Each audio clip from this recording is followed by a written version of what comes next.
saya bertanya-tanya, apakah Republik Indonesia ini bakal jadi kerajaan?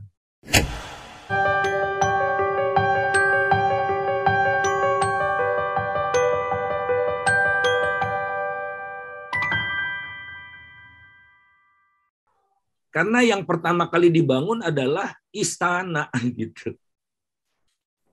Apa pentingnya istana untuk kepentingan berfungsinya ibu kota itu? Nah, kalau kita, walaupun saya barangkali membandingkannya ndak apple to apple ya, Amerika gitu, waktu Washington DC dibangun, titik nolnya itu adalah Capitol Hill. Titik nol. Kalau di Penajam ini titik nolnya adalah istana. Jadi daulat raja, bukan daulat rakyat. Dan kalau saya boleh tambahkan, gedung putih yang dibangun belakangan itu tidak boleh menggunakan bahan marmer. Sementara Capitol Hill semua tembok dan lantainya itu marmer semua. Menunjukkan betapa tingginya daulat rakyat itu. Jadi yang dibuat simbol-simbol yang duniawi gitu ya. Simbol Garuda gitu. Ya oke, itu lambang negara begitu. Tapi apa ya? Rohnya itu roh kerajaan, roh otoriter, roh Firaun gitu. Jadi seperti membangun kerajaan Firaun gitu, bukan membangun daulat rakyat itu ya. Wakil rakyatnya dulu ada di situ, dibangun dulu apalah macam-macam gitu ya. Nah, inilah yang menurut saya oleh karena itu harus kita lawan. Dan dilihat dari prosesnya lebih parah dari cipta kerja ya. Dan pemerintah seolah-olah tidak pernah tahu Undang-Undang Cipta Kerja itu telah dibatalkan walaupun bersyarat. Dan salah satu keberatan dari Mahkamah Konstitusi adalah prosesnya. Nah, prosesnya ini lebih parah. Kata salah seorang Bang Eki ya dari PKS itu, 50% substansi diselesaikan dalam waktu 3 jam. 3 jam. Dan terakhir, undang-undang ini, kata Pak Doli itu, yang nggak bisa hadir, semalam saya bertemu dia, ini undang-undangnya solid, pokok-pokoknya saja, cuma 39 pasal, begitu-begitu ya. Nyata ini akan terjadi lagi, oke, dibuat garis besarnya, nanti anak cucu dari undang-undang ini kacau, seperti undang-undang CK yang kita pernah diskusikan kan, banyak sekali PP yang bertentangan dan diselipkan kepentingan-kepentingan para oligark, antara lain adalah pabrik gula, rafinasi, punya TW dan kawan-kawan itu, menurut undang-undang yang lama, wajib membangun perkebunan tebu atau dia membeli tebu dari rakyat. Itu dihapuskan kewajiban itu. Sekarang sehingga ini adalah awal dari keruntuhan industri gula Indonesia dan petani tebu gitu. Nah, jadi menurut saya ini adalah bagian yang utuh dari konsolidasi oligarki. Boleh jadi satu lagi Pak Doli bilang ini rencananya sampai 2045. 2045. Jadi kesannya kalau 2045 dikurangi 2022 kan 23 tahun ya. 23 tahun, kalau setiap tahun kan dananya sedikit. Enggak, akan dikebut. Jadi 3 tahun pertama dikebut supaya upacara 17 Agustus nanti Pak Jokowi memimpin di istana itu.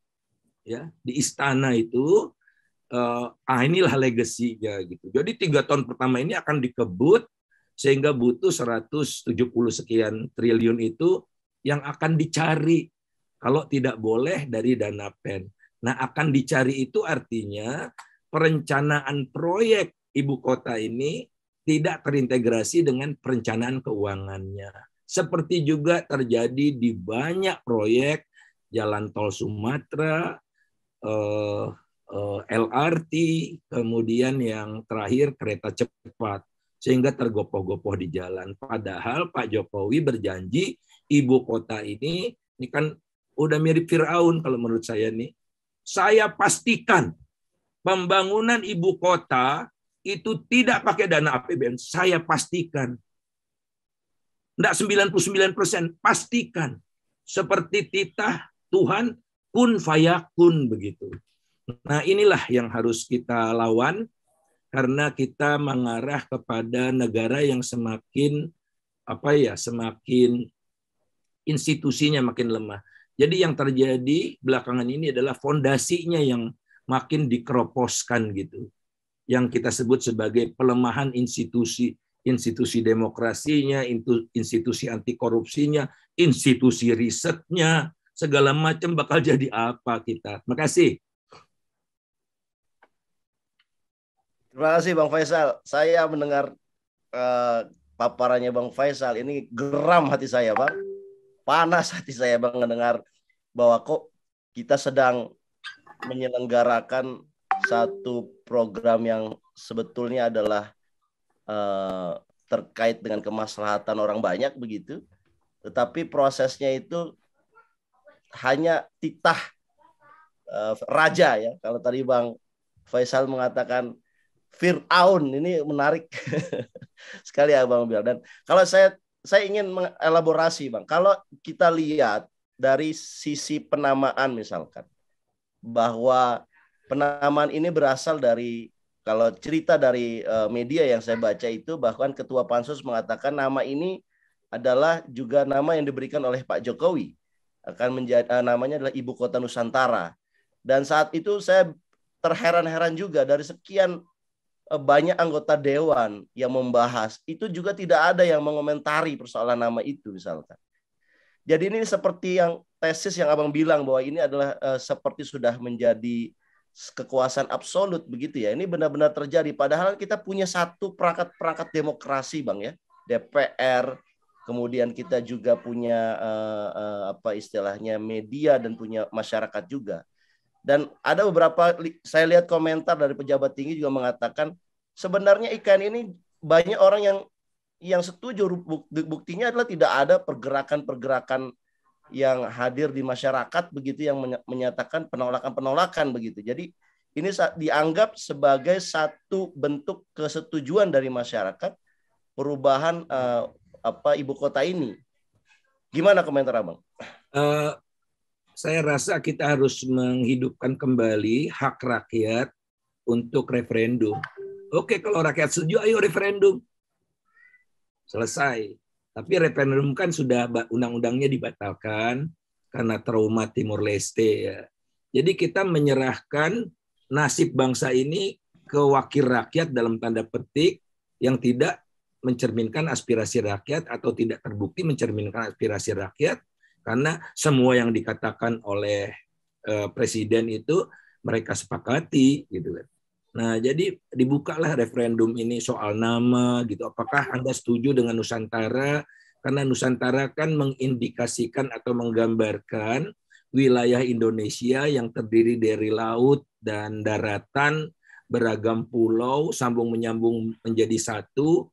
Itulah Nusantara gitulah. Itulah Indonesia. Jadi konsep abstrak Nusantara itu yang dulu terdiri dari Sunda kecil dan Sunda besar sampai ke Singapura, Vietnam dan sebagainya. Mungkin Malaysia akan protes juga karena Nusantara juga istilah yang mereka pahami ya. Nah, jadi bikin aja lah namanya Jokowi gitu. Jadi jelas setuju saya dengan Pak Dlizon. Ini legacy Pak Jokowi. Oke. Nama ibu kotanya apa? Joko Widodo gitu aja gampang. Iya Bang. Kalau ibu kota Joko Widodo nanti malah jadi raja beneran Bang kalau begitu. Nah ini terkait mengenai prosesnya Bang. Kalau kita tahu ini sudah di ujung akhir periode kedua Pak Jokowi. Ini sudah tahun 2022.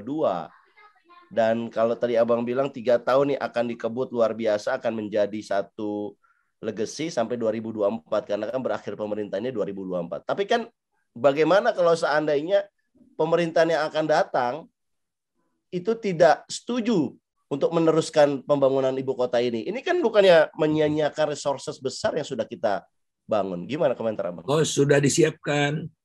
Jadi kalau belum siap, ya ada kemungkinan dijegal, perpanjang 3 tahun. Jadi itu ibu kota.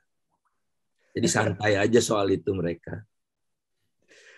Ini kayaknya sangat komprehensif sekali ya Bang. Kalau boleh Abang duga, ini kan pasti membutuhkan dana besar. Kemudian untuk meyakinkan para politisi di Senayan juga kan tidak sekedar hanya meyakinkan, apalagi ini prosesnya cepat. Abang melihat nggak sih ada satu indikasi apa istilahnya konflik interest di sini?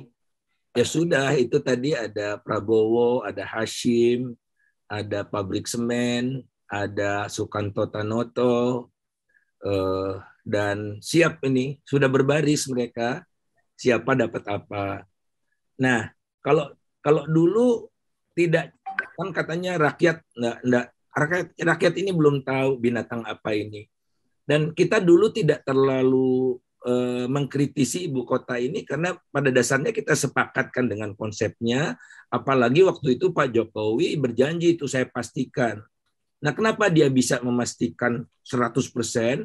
Karena ada investor yang datang ke dia menawarkan, Pak Jokowi jangan pusing Pak, ini nggak pakai APBN nih, uang di saya ada 100 miliar US dollar Pak. Ini seorang menteri yang cerita ke saya ya, wakil menteri lah persisnya, tapi level menteri juga kan. Nah, jadi kata Pak Menteri itu, Pak Jokowi, ini ada terms and condition-nya Pak, namanya investor kan. Nah, investor itu mensyaratkan, kalau saya tidak salah ya, numbernya mungkin saya lupa, 10 tahun ke depan syaratnya Bapak bisa menghadirkan 5 juta penduduk di ibu kota itu. Nah, berhitung kan, dia sudah berhitung 5 juta penduduk butuh rumah berapa, apartemen berapa, hotel berapa, sekolah berapa, nah mereka yang atur. Nah, Pak Jokowi rupanya sadar ya, ini bahaya nih begitu. Tapi gara-gara itu dia ngomong tidak pakai APBN itu. Sama seperti pembangunan kereta api cepat tidak pakai APBN karena 75% pembiayaannya oleh China, 25%-nya lagi dibagi konsorsium China, tadi Bank China ya, 25% lagi dibagi konsorsium China yang dapat 40% kalau nggak salah, konsorsium BUMN 60%. BUMN-nya nggak ada yang kuat membiayai proyek mega itu. Akhirnya nggak ada yang store modal. Nah, baru APBN lagi. Jadi memang belum diuji secara finansial, tidak ada simulasinya. Jadi asal ngomong aja. Ini yang 100 miliar tadi itu investor dari mana, Bang? Apa sama seperti kereta Saya api? tidak ingat, tapi dari luar negeri. Dari luar negeri ya. Dari luar. Ini saya bisa bertanggung jawabkan lah. Ini bukan bualan. Insya Allah saya nggak pernah membual. Iya, dan Wakil kita menteri masa kita nggak percaya? Jadi ini gimana sih Bang kalau orang sudah ngomong tidak pakai APBN seperti kereta api cepat, tapi kemudian pakai APBN, dan ini kan akan terjadi lagi seperti, dan ini sudah terjadi lagi kan, statement Bu Sri Mulyani mengatakan ini ada APBN yang juga diberikan. Jadi ini kita nih sebagai rakyat ini dianggap apa ya Bang ya? Seolah-olah kebijakan berubah sekali. Apa karena ada perpu yang mengatakan masih darurat tadi, sehingga presiden ngomong apapun sepertinya tidak ada yang membantah Bang. Saya rasa ini karena kan tidak ada checks and balances. Pak Jokowi itu belajar dari periode pertama. Periode pertama, setahun pertama Pak Jokowi nggak tidak bisa berbuat apa-apa karena dukungan di parlemennya cuma 30-an%. Ya kan? Disandera kan oleh Setia Novanto dan kawan-kawan, waktu itu dia ketua DPR kan. Nah, kemudian ada operasi lah bagaimana akhirnya Golkar masuk, baru bisa berjalan pemerintahannya kan, tapi masih tersendat-sendat ya. Rini Sumarno enggak boleh ke DPR, teman-teman masih ingat lah itu. Nah, sekarang yang dilakukan oleh Pak Jokowi pertama adalah konsolidasi politik supaya dia bisa mewujudkan keinginannya dengan leluasa. Sekarang dari 30-an% menjadi 80-an% DPR-nya. Nah, jadi checks and balances-nya lemah, ya itu akibatnya dari itu kan indeks demokrasi kita juga turun.